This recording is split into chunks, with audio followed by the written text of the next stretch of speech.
Welcome to the Water Table. Today we are looking back at 2025. I hope you enjoy this episode.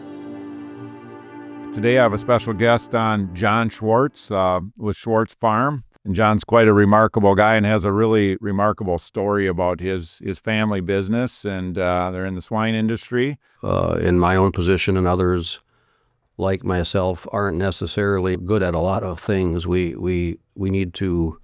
We may have some vision and some good foresight on entrepreneurially, this type of thing, but we need a team of people to buy into what you're doing and to do what you're not good at. And I think I personally have always felt that there's many strengths I don't have, but one strength I probably have had is knowing who to surround myself with. Well, I think that's what really motivates me. I think that's something that I put a lot of value on, is relationships with the processors we sell to the vendors that we buy from, the independent contractors we work with. And I've learned to understand that life is not a zero-sum game. Those have been relationships that have gone on for years, and mostly just handshake relationships. Welcome to the Water Table Podcast. I'm Trey Allis, filling in again, and I'm joined here today with Samantha Ewald, a regional engineer with Ducks Unlimited. There's a phrase that says wetlands are the kidneys of the earth. Mm-hmm. And it's very true, is when you take in water and you have a fully vegetated area that naturally is working in its natural ecosystem, the water that comes into that is, one, slowing down. So we're stopping flow rates, meaning we're stopping sediment, we're stopping nutrient removals in areas. If we don't slow water down, it can carry a lot of things we don't want with it and keep going until it stops. And when you find where it stops, say there's a low ditch or you get all the way to the river, you're going to find all that. So when we talk about wetland restoration, it's more than just the ducks. But there's much more benefits on wetlands, especially in areas where we can slow down water than that people don't even realize. I came from the Prinsco world. I understand why people are tiling and why we're doing it and the need for it. I come from a farming background. I was raised on dairy farms. My parents were raised on dairy farms. I think with everything in the world and in life, there needs to be a balance. If we were to, like you said, completely farm every single piece, we're going to have a lot of other issues. And I think looking back at some of the history of just drainage in general, there was laws that said, right when Minnesota was even a state, they said, yep, you're okay to start draining things. And then it got a little bit further, but then at some point we realized there's some other effects to this. Yes, we're getting great production. We're getting water off the landscape. There was even language out there that's like water's not good. It's the bad thing, any surface water. And that's since changed because we're realizing how important that is. And I think that was just a mindset change of we're learning new things. I mean, as you guys are innovating products at Prinsco, you're learning new things. The Water Table podcast had an awesome experience here in late August. We got the opportunity to go to the Minnesota State Fair and talk to all of the people at the fair. People are happy. They're eating a lot of food and walking around. And we thought if we could just go in there and ask anyone that we see that's willing to talk to us, what do they think about water? What do they think about recycled plastic? Those kind of things. The conversation with Lauren from the Minnesota MPCA, or Minnesota Pollution Control Agency, was a great conversation. She is trained spokesperson for the agency, so it was fun to be able to talk to her, as she had great comments about plastics and how they perceive plastics. We have information about what happens when you do put the right things in your recycling bin. A milk carton, you can see the product it gets ground into, and then you can also see that end product, stuff like birdhouses and new picnic tables, park benches, and all of that stuff is made right here in Minnesota too, which provides a lot of jobs and is awesome. I work for a company that manufactures corrugated plastic pipe for storm sewer, agricultural, water management. Mm-hmm. And we use all kinds of that, of the milk jug type, HDPE plastic. Yeah. In Candioi County, we can take what they collect in a year, and we can make that into pipe in 2 days, what they collect in a whole year.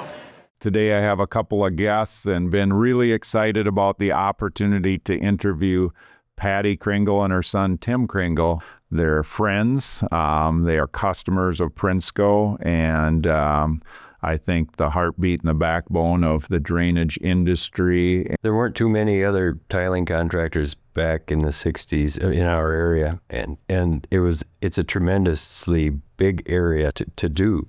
Thing is, I still have these customers today. We still get up up in that area or wherever we have to go, but it's continued on from the beginning, generation after generation. I'm taking care of some of the great-grandkids of some of the initial people from when I started. And that all attributes to how mom and dad started the business and ran it. I was proud of being the first woman to do quite a few things in the state of Minnesota. Mm-hmm. One of them was I was the first woman president of the Minnesota Land Improvement Contractors, and I was the first woman to be WBE in the state of Minnesota. Women-owned business, yeah. A disadvantaged women enterprise. Had my own business. My real name's Mary Lee, so I had my own business called Mary Lee Drainage. Today I have Toban Dyck with me. He is a trusted and respected voice in agriculture. He is from Winkler, Manitoba, and he has more than 2 decades of experience in agriculture. In one sense, I mean, we have our countries, the U.S. and we have Canada, but in the ag sector, at least among certain people, we like to think of it, kind of a bit borderless in a sense. And I mean, and if we're gonna draw kind of regional lines or put some sort of parameters on things, it'd be more like the Great Plains, right? So we share so much across the Great Plains. You think of water management, sure, is very, very similar, and growing regions and even like crop varieties and all that kind of stuff is our traits that are shared kind of into Manitoba, into Saskatchewan, and then down to kind of cut through the U.S. These shakeups are good. Like their flux is inevitable, and I think if there's a silver lining on our side, I think it's a wake up call, and I think there are things that the market's been a little bit complacent about over the last number of years that it might not be so much anymore. So I think that's a good thing. If we can be a little bit more intentional, even export market development for us, like building those relationships, not being too kind of casual about our relationship with the U.S., like be very intentional about all those elements, and then being very intentional about cultivating strong export markets elsewhere so that we're not so vulnerable. Welcome back to the Water Table. Today we have on Chad Klotzbach, managing partner with Allegheny Services. And Chad, thanks for coming on to the Water Table. Yeah, no problem. You got it the first try, so it was good. Traditional drainage in the Midwest, everybody knows what it is. But you get into Oregon, you get into Washington, you get into Georgia or North Carolina or even New York, non-traditional drainage states. You have to educate the farmers. So when they ask a question of, oh yeah, I have a wet spot, I'm going to run one line out there and that'll take care of it. Yep. Do it with a backhoe and throw it in the ground. Exactly. Should be good, right? Yep. So it's not only showing the depth of the industry and the information and the research that's involved with it, but then it's like me as a contractor going and explaining to our customers, our farmers, our conservation districts, our NRCS offices of like, hey, we're not just draining wetlands. We're actually providing good services with conservation. We're managing water quality and quantity at a level that I think most people don't even understand or can picture that we as contractors can do that. Welcome, everyone, to the first ever Water Table Live podcast. My name's Jamie Duininck, host of the Water Table. This will be our 123rd episode in the last 5 years of doing this. First one live, we're live from the O'Neill's Event Center here in Spicer, Minnesota. It's one of the reasons why we started the Water Table podcast was really, the community doesn't understand. What we do is really misunderstood. I don't know if some of you saw Kent Rodelius, who was here over lunch. Kent retired at the beginning of the year, but had been with Prinsco for over 40 years. And Kent always said to me, people don't know, you'll get a call still a couple years ago, once or twice a year from a woman somewhere saying, hey, can you sell me bathroom tile? Because they didn't know what this was. And I say that just because that's how misunderstood it is. And so that's really one of the main reasons why we started the Water Table, was to be able to share what we do with our city cousins and why managing the water on the landscape is so important to water quality, even though they're being told it's the opposite when it goes through a drainage system. It's hitting the streams and rivers, and there's nitrate in it, and it's it's all polluted. In reality, if you don't have that system, you're having even worse problems with surface runoff and taking the soil sediment with it and the same chemicals. So that's one of the ways that we want to continue to educate and to connect to the community is through things like this drainage school, to be able to share technical information with you, the podcast to be able to educate, have all of the information on the water table website so people can go back and refer to it.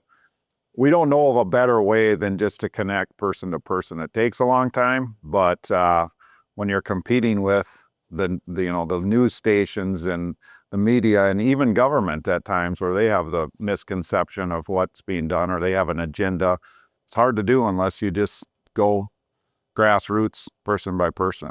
Welcome to the Water Table. Today, we're joined by Mel Luymes, the Executive Director of the Land Improvement Contractors of Ontario.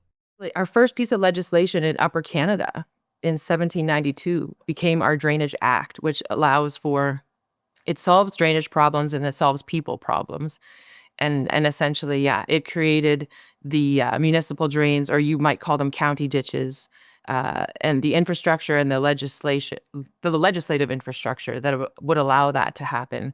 And right from the get-go, like, our government was all into drainage, and it has been very supportive of drainage ever since. Any contractor doing drainage installation needs to have a license, just like a driver's license, except way harder to get. That means, and it's still going to this day, so that means if you want to do drainage in Ontario, if you're a farmer, you could do it on your land that you occupy or own.